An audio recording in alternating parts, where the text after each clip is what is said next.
Artificial hearts, an answer to a big problem. An artificial heart is a medical device with one function, keeping you alive when your heart is really sick and a transplant is not an option. But how does it work? Here we will find out. At first, it will be logical to think that this device must do the same things that a biological heart does, and this is basically to pump blood to the lungs and to the rest of the body. Well, that's pretty much what an artificial heart does, and it manages to do it really well. This is because the heart can be expressed as a compartment with 4 cavities, 2 atriums and 2 ventricles, one on each side, and its job is just to contract and expand so the blood can flow through it. The blood that comes from the body is low in oxygen, so it enters the right atrium and then the right ventricle, finding its way out to the lungs. Right after that, it comes from the lungs to the left atrium, then the left ventricle, and finally it's pumped to the rest of the body. In a real heart, this pumping is activated by neural connections, and this is where the artificial heart differs.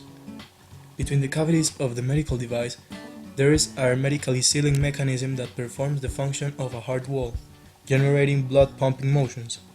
In its interior, an electric engine spins a centrifugal bomb to rotate between 5,000 and 9,000 revolutions per minute.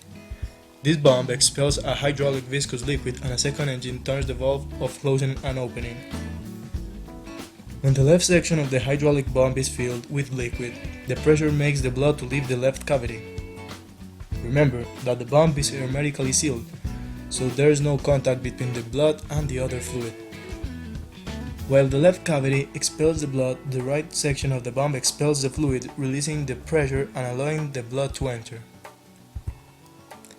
The same process is repeated the other way around, to expel the blood from the right cavity and allowing its entrance at the left cavity.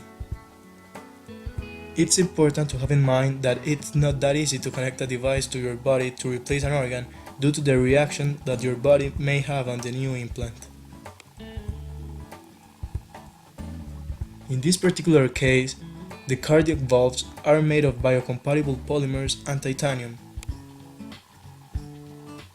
The artificial heart weighs approximately 1 kg, and the internal battery, coil electric induction, and control module weighs another kilogram.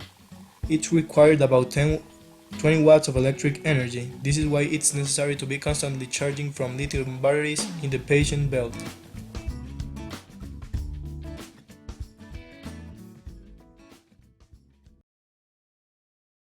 Created using Powtoon.